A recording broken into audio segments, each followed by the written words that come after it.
কালজার রহমানের লেখা এবং পরিচালিত কালপুরুষ ওয়েব সিরিজটি ওটিটি প্ল্যাটফর্মে মুক্তি পেয়েছে। আজকে কথা বলবো এই সিরিজ সম্পর্কে। এখানে মুখ্য চরিত্রে অভিনয় করেছেন FS9, চঞ্চল চৌধুরী, তানজিকা আনিম এবং ইমতিয়াজ বর্ষণ সহ প্রমুখ। প্রথমে বলি, বাংলায় এমন একটি ওয়েব সিরিজ হয়েছে এটি, যেখানে এই ওটিটি প্ল্যাটফর্ম থেকে প্রত্যাশা অনেকাংশে বৃদ্ধি পেয়েছে।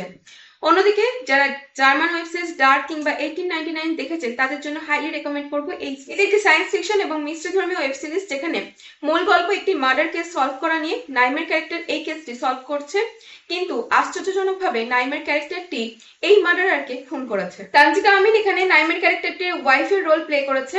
অন্যদিকে চঞ্চল চৌধুরী ক্যারেক্টারটি একটি মিস্ট্রিয়াস ক্যারেক্টার। তিনি কিভাবে কেসের সাথে জড়িত হয়ে পড়ে সেটি সহজভাবে দেখানো হলেও ফলাফল প্রত্যাশার বাইরে ছিল। এই সিরিজটির ভালো দিক সম্পর্কে বলি, সম্পূর্ণ সিরিজ জুড়ে একটা ড্রিমি লুক ব্যবহার করা হয়েছে, যেহেতু পাস্ট এবং প্রেজেন্টের একটি কম্বিনেশন রয়েছে।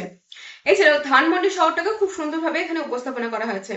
অন্যদিকে প্রত্যেকের ন্যাচারাল অভিনয়, বিশেষত তানজিকা আনিমের যে ইমোশনাল দৃশ্যগুলি রয়েছে সেটি, এছাড়াও নাইম এবং চঞ্চল চৌধুরীকে একত্রে পর্দায় দেখার যে প্রত্যাশা, সেটি এই ওয়েব সিরিজে অভিনয় মারফত পূরণ হয়েছে। চিত্রধারণের ক্ষেত্রে কিছু কিছু ফ্রেম সত্যি খুব ভালো লাগবে, যেমন নাইমের ক্যারেক্টার এবং তার ওয়াইফের ক্যারেক্টারের কথোপকথন সিচুয়েশন অনুযায়ী দুজনকে দুটি ফ্রেমে দাঁড় করানো হয়েছে। সিরিজটি না দেখলে হয়তো বুঝতে পারবেন না কেন এই ফ্রেমটি গুরুত্বপূর্ণ। অন্যদিকে নাইমের ক্যারেক্টার একটি ঘর থেকে অন্য ঘরে যাচ্ছে, সাথে ক্যামেরার মুভমেন্ট উপযুক্ত ছিল। আর দুটি দৃশ্য না বললে নয়, যেখানে চঞ্চল চৌধুরী এবং নাইম কথোপকথন করছে একটি রেস্টুরেন্টে বসে, সেখানে ক্যামেরাও হালকা দুলছে। আরেকটি দৃশ্যে চঞ্চল চৌধুরী লুকিয়ে একটি রুমে প্রবেশ করবে, সেখানে ওয়ান টেক নেওয়া হয়েছে এবং ক্যামেরাও এমন ভাবে মুভমেন্ট করছে যেখানে মনে হবে অন দ্য স্পট আপনি উপস্থিত রয়েছে। সিরিজটার নেগেটিভ পয়েন্টও রয়েছে, যার মধ্যে অন্যতম হচ্ছে সিরিজটার শুরু।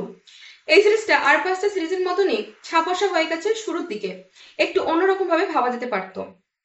আরেকটি নেগেটিভ পয়েন্ট হচ্ছে এখানে ব্যাকগ্রাউন্ড মিউজিক। কিছু কিছু ক্ষেত্রে যেভাবে লাউড ভাবে প্রেজেন্ট করা হয়েছে, ম্যাক্সিমাম জায়গায় একটু অন্যরকম ভাবে ব্যাকগ্রাউন্ড মিউজিক অ্যাড করা যেতে পারতো। যেহেতু দৃশ্যম বা এই জাতীয় মুভিতে আমরা দেখেছি ব্যাকগ্রাউন্ড মিউজিক কিভাবে হেল্প করে একটা গল্পকে দাঁড় করাতে। ওভারঅল এই দুটি ক্ষুদ্র নেগেটিভ পয়েন্ট বাদ দিলে সিরিজটি খুবই ভালো ছিল। আজকের ভিডিওটি এই পর্যন্তই। ভিডিওটি ভালো লাগলে অবশ্যই লাইক, শেয়ার এবং কমেন্ট করতে ভুলবেন না, এবং চ্যানেলে নতুন হলে সাবস্ক্রাইব করে রাখবেন। দেখা হচ্ছে পরবর্তী ভিডিওতে। ভালো থাকুন, অসংখ্য ধন্যবাদ।